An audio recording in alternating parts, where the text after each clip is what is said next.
Hi, intermediate band clarinets. Welcome to our first masterclass video or sectional video. And we decided to do these as specialists to help keep you motivated and also keep pushing you to get better on your instrument instead of just kind of practicing the same things every week.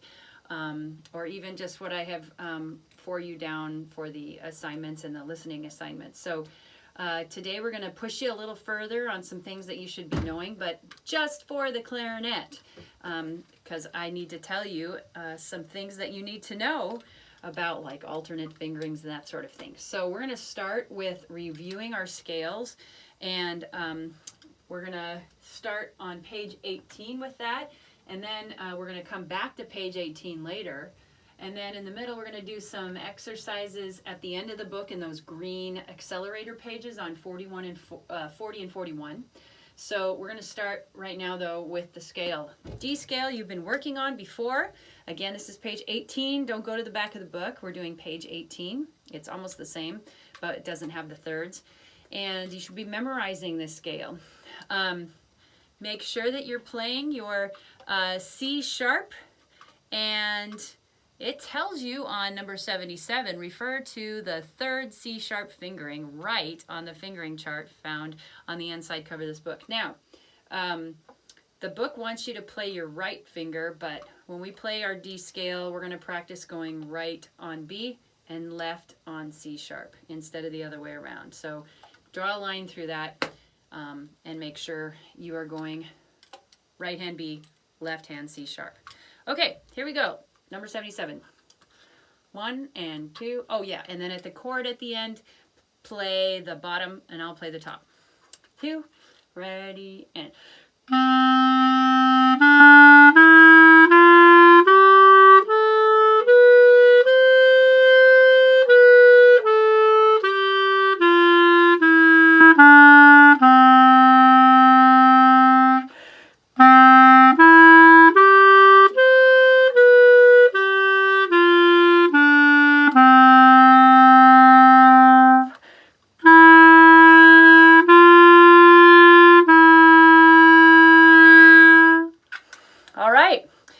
for fun, you can also change your fingerings and do what they're telling you to do, just so you can be a little more ambidextrous, so to speak.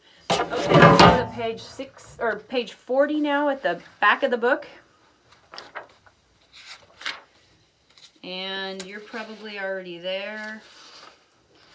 Takes me a long time for some reason today. Okay, we're going to do number 16 on page 40. Okay, so today we're going to practice the alternate F sharp fingering. You've been doing the alternate B fingering on the chromatic scale when you're going low and up, like this. And we called it the fork fingering also. Did you know that when you touch the register key, it's F to F sharp for the fork fingering?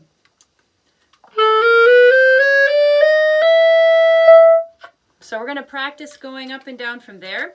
If some of you are still working on memorizing your notes on the staff, this is a really good excerpt for you to do. All right, so it's in 3/4 time, and we're starting on what's the name of the first note? G, and then goes to F sharp and F natural, and then it goes to E, then F, F sharp, and then G again, back down F sharp, F, E. Okay, so practice it slowly and try to build up speed as you go. Today we're going to go kind of slow. Not this fast. 1, 2, 3.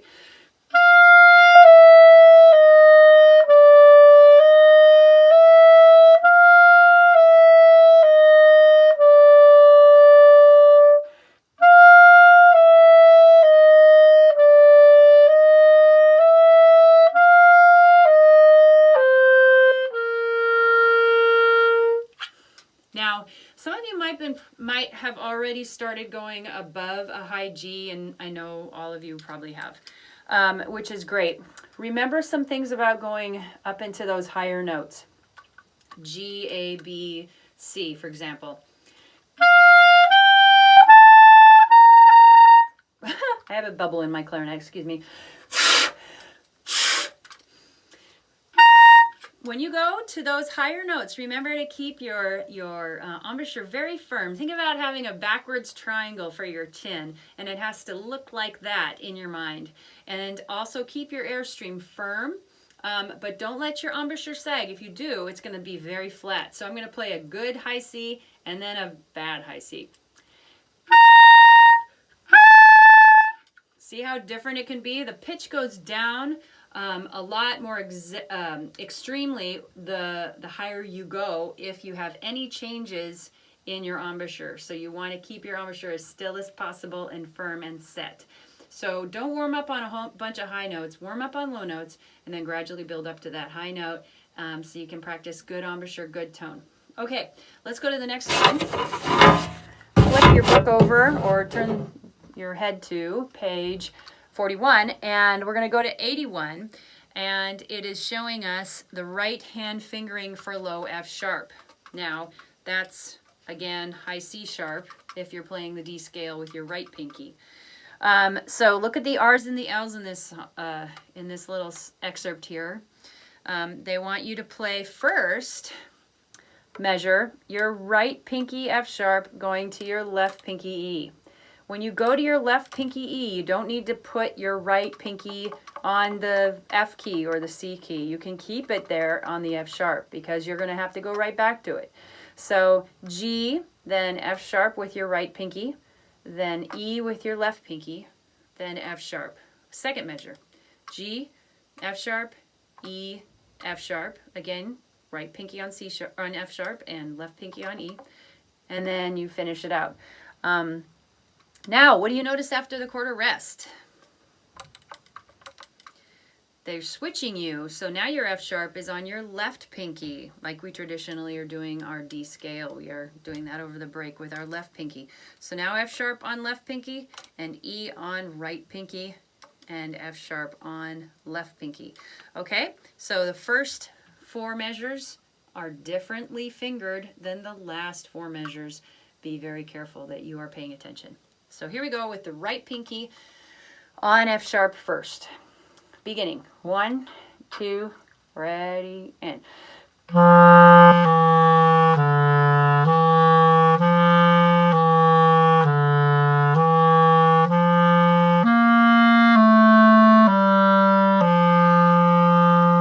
Left pinky now.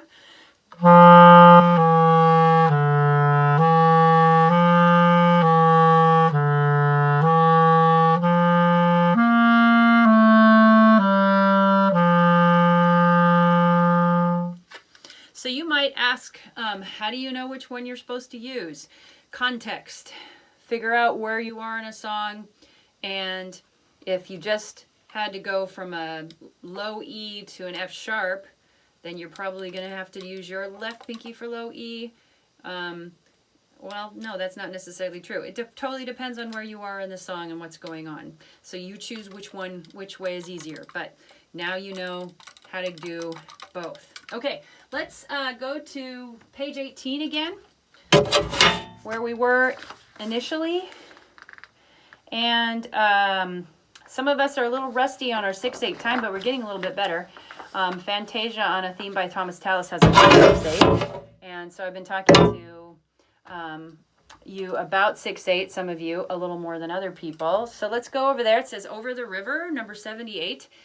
And 6/8 time is really not that hard. Just remember that the note that gets the beat now is the 8th note. So you have 3 groups of 8th notes in the beginning of the bar and the 3 groups at the end of the bar. And that's the way you see the 8th notes grouped in 6/8 time most of the time when you have a pile of them. And so if the 8th note gets 1 beat, then how would you count this measure? Start with 1, 2, 3, 4, 5, 6. Okay, counting rules. Start with 1 all over again, new measure. Now you have a quarter note. The quarter note is not going to be 1 beat. Why? Because the 8th note is 1 beat. So now you have to figure out what everything else is if the 8th note is 1. So if you can put 2 8th notes in a quarter note, then a quarter note must be 2 beats. So you have 1 and 2. Show your 2 beats in the quarter note this way. You're not going to say 1, 2. You're going to say 1. And now an eighth note by itself. It's not going to be and, because it's 1 beat. And we don't need to use half beats here. So now we're on 3. You might say, well, what do you mean? Why aren't we using any half beats? Well, if an eighth note is worth 1, then a 16th note should be worth a half. Do we have any 16th notes here? No 16th notes. So we don't need to use any ands in this song so far. So 1, 3, 4, 6. Start at 1 again. 1, 2, 3. 2 beats in the quarter note. 4, 6. Ooh, what do we have here? A guy smiling with only one eye. No, just kidding. We have our dotted quarter note. Okay, dotted quarter note we know is usually 1.5. And how many halves can you put in 1.5? A half and a half is 1 plus another half. So 3 halves equal a dotted quarter note. Shift to 6/8 time. Eighth note gets 1 beat. So if you could put 3 eighth notes inside a dotted quarter note is worth 3 beats. Back me up if you lost me there. If I lost you there. So we're going to start 1, 2, 3. A slur means we just hear one sound. So we're going to continue our 4, 5 in parentheses. All right, and then our last beat of the measure is 6. All right. So we would count it like this. Go ahead and try it with me. Remember, the parentheses are quiet. Well, not quiet. They are not spoken. They're longer through here. All right. 1, 2, ready, go. 1, 2, 3, 4, 5, 6. 1, 3, 4, 6. 1, 2, 3, 4, 6. 1, 6. Right? Let's try it again. Ready, go. 1, 2, 3, 4, 5, 6. 1, 3, 4, 6. 1, 2, 3, 4, 6. 1, 6. Okay, let's try a little faster.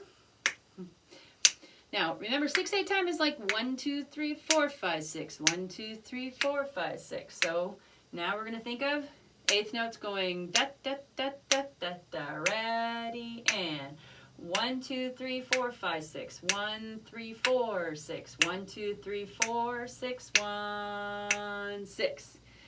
Okay, now back me up if you want to do that one again. Okay, so that takes us to Over the River. Now the good news is you probably heard this before. First ending in here, forte, allegro, so we don't want to think about it too slow. So 1, 2, 3, 4, 5, 6. 1, 3, 4, 6. 1, 2, 3, 4, 6. 1. I don't think I'm in the right key, but look at your key here. We're in the key of D again. So remember to play your C sharps and your F sharps. Okay, if this is too fast, practice it by yourself and then turn the video back on to practice with me. Here we go. Ready and...